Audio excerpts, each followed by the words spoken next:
Recientemente, no conozco bien los detalles todavía, porque apenas me dio tiempo de ver títulos, pero el canciller de la República se las trae.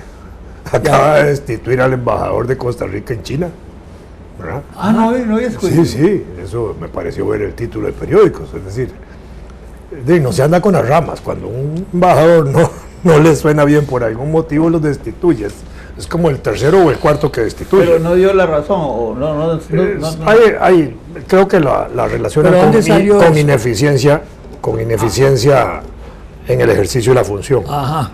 ¿Verdad? Pero, bueno, eso es parte de la vida diplomática de aquellos funcionarios que no son de carrera, Sí. que son de nombramiento de confianza del Poder Ejecutivo, y así hay que entenderlo. A propósito de eso de la Cancillería, pues quería contarles una experiencia que yo tuve una vez en Venezuela, cuando yo era embajador, porque es muy curiosa y bonita a la vez.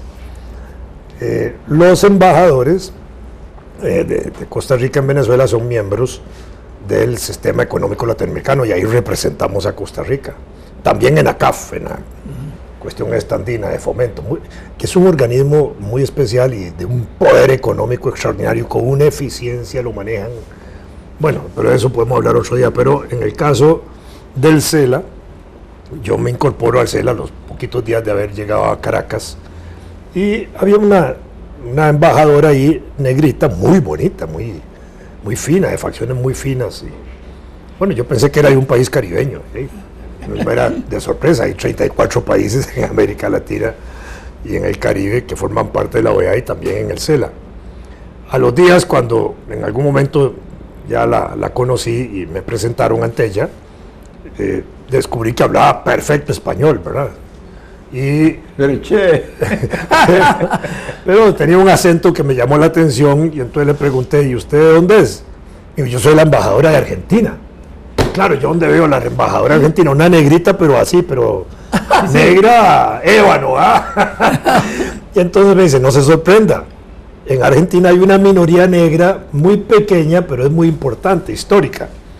Entonces, bueno, ya aprendí que había una minoría negra, pero inmediatamente me dice: usted se sorprende, pero viera lo que me pasa a mí a veces. Dice: cuando yo llego a Argentina con pasaporte diplomático, yo soy la embajadora del gobierno, en el aeropuerto, dice, en el aeropuerto en mi país a veces me detienen y me pasan a una oficina de seguridad, porque no se explican que una negrita como yo sea embajadora y ande con un pasaporte diplomático. Claro, seguro un bisabuelo de ella un bisabuelo de ella debe haber formado parte del batallón de los negros de la milonga de Borges, ¿verdad? La milonga de Borges. Sí. Hay una milonga de Borges dedicada a ese batallón que peleó con San Martín, ¿verdad? Sí. No, pero es interesante, porque a veces uno tiene la imagen eso de los argentinos, blancos, casi europeos, ¿verdad? Rajones, italianos. No, y de pronto hay una minoría negra muy importante. Un fenómeno similar ocurre con Uruguay, aunque es más conocido. En Uruguay, el componente afro, digamos, de la nacionalidad es muy importante y contribuye mucho al folclore uruguayo. Y se escapa eso, porque probablemente pasa lo que en alguna época ocurrió en Costa Rica, que habitaban en una región poco distante, de poco acceso para los extranjeros, ¿no? Sí. No, pero, los carnavales, las festividades carnavalescas de Uruguay están muy marcadas por eso. Eso que señalas de una región muy, digamos, independiente. Yo, la época mía en Limón, Limón era como una república independiente. Sí, para empezar, solo el ferrocarril, no volaban los aviones en ese y solo entonces. por ferrocarril se comunicaban con Limón. Sí, eran 8 horas, 9 horas de un viaje precioso. Sí, muy bonito. Un viaje precioso. Sí, pero algo existe un río que tiene un nombre muy curioso. ¿No? Hay un río que es muy significativo en relación con eso, se llama Río Costa Rica. ¿A dónde? En la zona atlántica. No lo conozco, no me acuerdo. Cerca de la frontera, sí. Sí, Ese río, uno cuando uno ve el nombre, por lo menos yo, enseguida pienso, seguro, los de allí, allá, decían que estaban en Costa Rica cuando cruzaban ese río. Es que curioso, de veras hay ciertos aciertos en la denominación. Cuando vas para Palmar y Coto, pasas el famoso puente ese grande del Terra,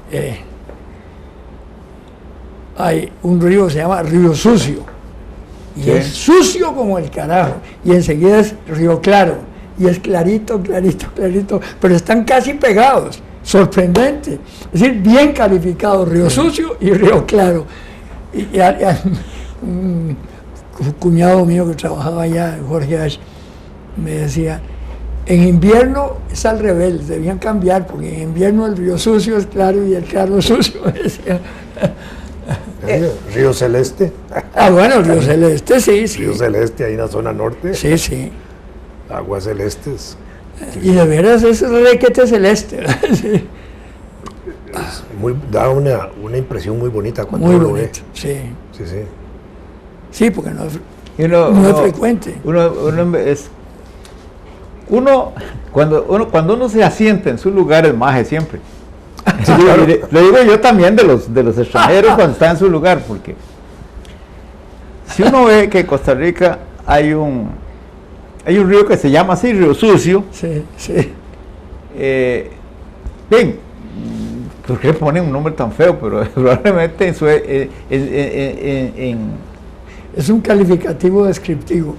Claro, pero uno puede encontrarse, tal vez, digamos, en alguna comarca de Inglaterra, un río que se llama Dark River. Dark River. Dark. Sí. Eso visto desde la perspectiva de un inglés, ¿qué polos que somos? ¿Cómo le ponemos nombre? En Venezuela hay un río que es negro. Se ve negro, es una cosa impresionante. Pero no es negro, es el cauce. Porque ese ese río viene desde Colombia. Negras, pero negras. El río Negro bueno. Viene desde Colombia y es famosísimo porque se ve negro, pero es el cauce, porque sale de cierta área y entonces ese es el río que va para arriba, el río Negro. Yo no me acuerdo si en Venezuela va para arriba o para abajo, pero pero era un río. Claro. Más o menos ancho. Sí. Pero era negro. Ese río, hay un lugar que se llama Río Sucio. No se veían. En Colombia. Y una vez me fui yo por tierra de Bogotá a la costa. No había ni carretera más que en trechos, un desastre. Pero lo cierto es que nos hospedamos en un hotelito antiguo. Parecía que iba a aparecer Manuelita. Y Manuelita, la esposa la amante del Libertador. Bueno, nunca fue esposa. No, la amante, por eso corrí inmediatamente. Sí. Y entonces, el amor del Libertador. Sí, y entonces la señora, que era como parte de la casa, un balandrán, como decía mi mamá, así, oscuro, enorme, le sobraba por todos lados, flaca, con anteojillos antiguos, pero amabilísima. Entonces nos recibió. No andaba buscando chiquito. ¿Cómo? La llorona. Entonces nos recibió y se les va a dar la alcoba principal. Era un cuarto enorme, pero sí, esperaba ver a Bolívar, una cama así todas raras y aquellas paredes y tal. Y yo me quedé viendo por la ventana, estaba viendo el Río Sucio que se veía desde la ventana y me dice, no se asuste. ¿Verdad que lo ve que va para arriba? Le digo, sí, por eso me sorprendió.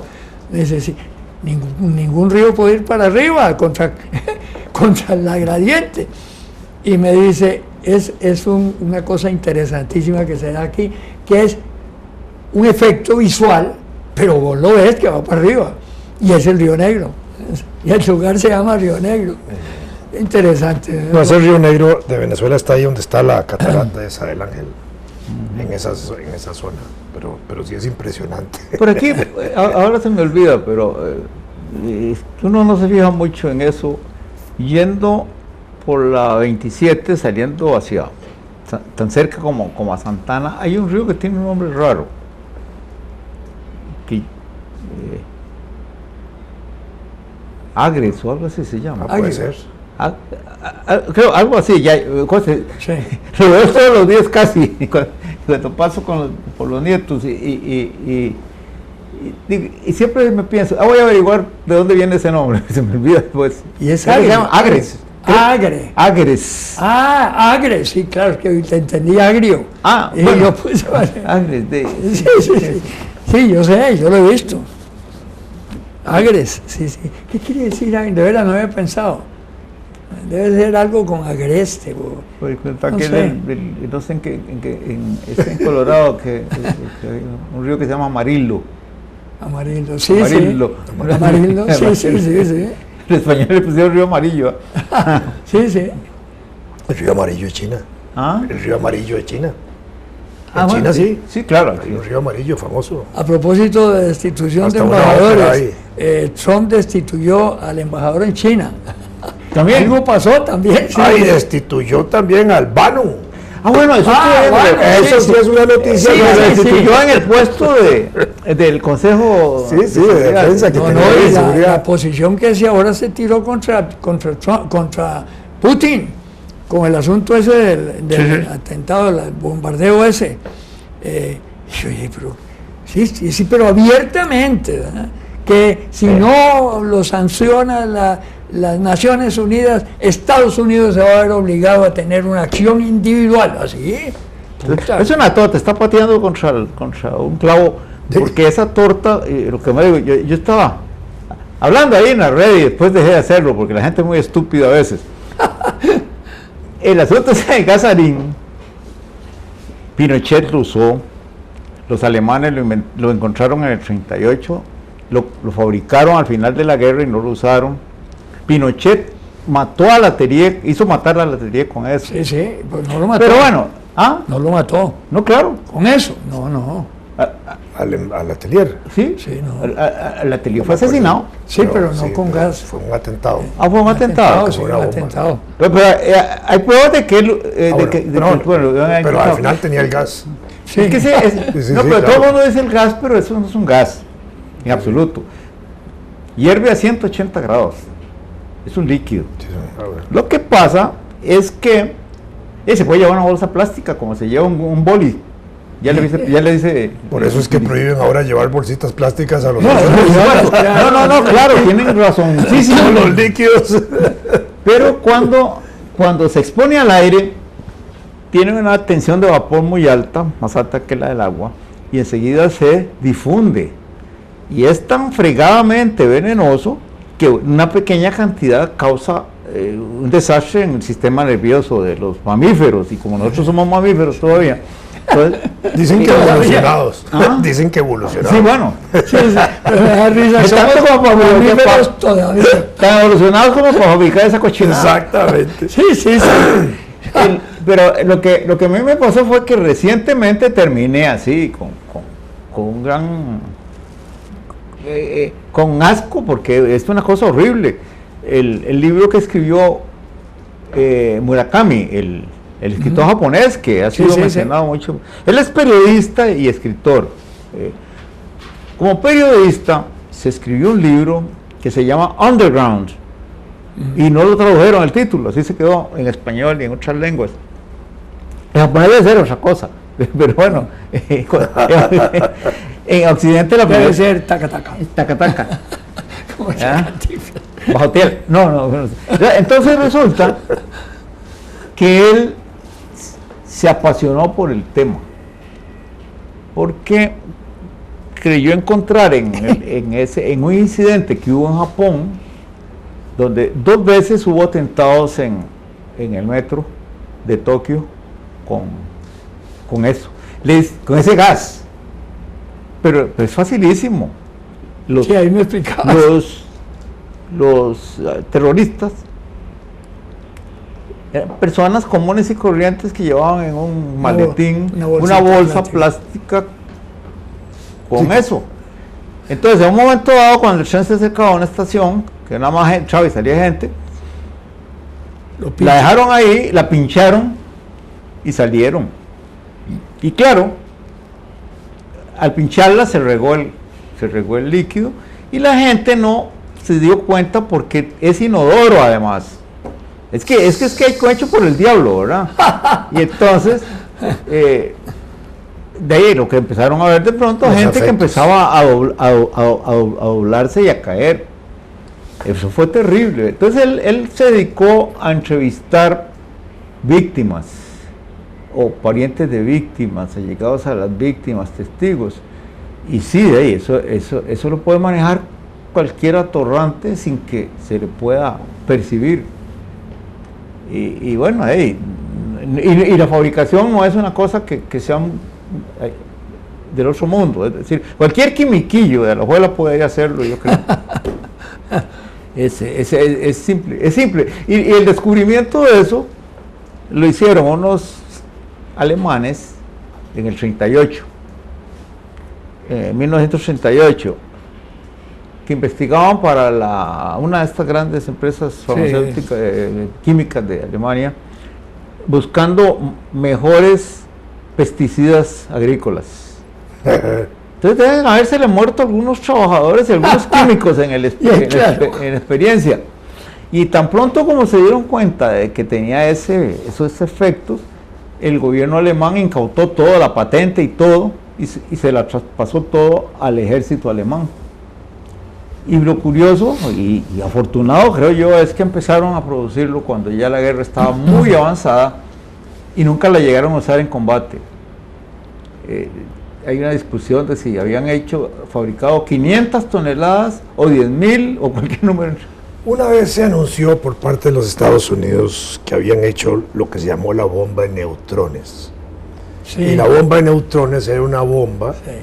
que podía ser lanzada en una ciudad y destruía nada más seres humanos, no tocaba edificios ni nada. Sí, pero se habló mucho de Pero eso. eso qué pasaría, No, porque quién eso sabe. ni se usa por dicha. No, Claro, sí. por dicha no se usa, ¿verdad? Pero al final de cuentas tal vez no la pudieron desarrollar masivamente, pues eso sería terrible. Si no me equivoco, fue en tiempo ¿No de será que sí Carter la que usaron y nosotros somos resurrectos? No.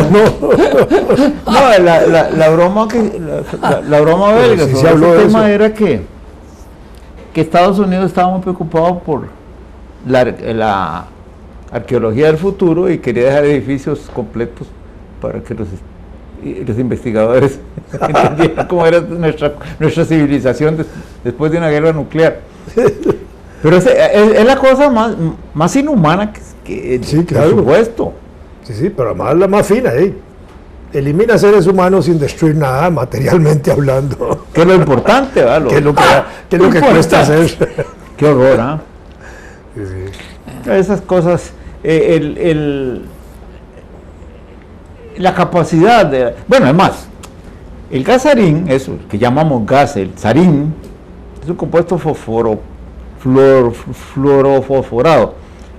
Ese compuesto fue declarado por la OTAN en un periodo posterior a la Segunda Guerra Mundial, claro. Arma convencional. Arma convencional, y entonces fue cuando empezaron Estados Unidos y la Unión Soviética a fabricarlo. Pero en esto de gases se desarrollaron gases que se usaban contra manifestantes que no sé por qué no los han generalizado más, pero que se usaban, que eran los gases que producían risa. Sí, claro. Entonces usted venía gritando, abajo, fulano tal, abajo tal, le echaban gases y empezaba usted a reírse. Los dentistas lo saben. O el otro gas que provocaba que Diarrea. los esfínteres, claro, del cuerpo humano se aflojaran, entonces igual se provocaban diarreas y orinadas de la gente inmediatamente. Entonces igual, imagínense la gente gritando ahí abajo, Guillermo Solís y abajo esto y lo otro, y tiran los gases y ahí quedó todo el mundo cuiteado y se acabó la manifestación. Sería buena una combinación, el de la risa con el cuiteo. No, pero esos gases existen. Sí, claro. Los han empleado, lo que pasa es que no los emplean tan masivamente. En dentistería lo usaron mucho tiempo. Habría que ver si el gobierno de Costa Rica tiene algunos de esos gases. Hay un óxido de nitrógeno que gas hilarante le llamaban. Gas sabe, hilarante, Sí, claro. Pero A mí me pasó, yo tuve una experiencia aleccionadora con un químico muy competente, al que conocí en Costa Rica, era americano, estadounidense. Apareció por alguna razón en el curso de aquel programa que se llamaba Alianza para el Progreso. Ajá. Era un hombre mayor. Y ya, yo estaba fresquito, había vuelto de mis estudios de química en el extranjero. Y desde luego, cuando me lo presentaron, yo lo traté con mucho respeto, porque de veras era consistente. Y yo consideraba que el aporte que él iba a dar a la escuela de química iba a ser sólido. Era retirado, pero de pronto un tiro estoy hablando con él y estábamos hablando de química, cosas específicas de en qué habíamos trabajado, qué habíamos hecho. Entonces él sacó pecho y empezó a hablarme de un proyecto que él había desarrollado, no me acuerdo en cuál universidad, de un compuesto que había hecho, nuevo, claro, si no nos estaría rajando.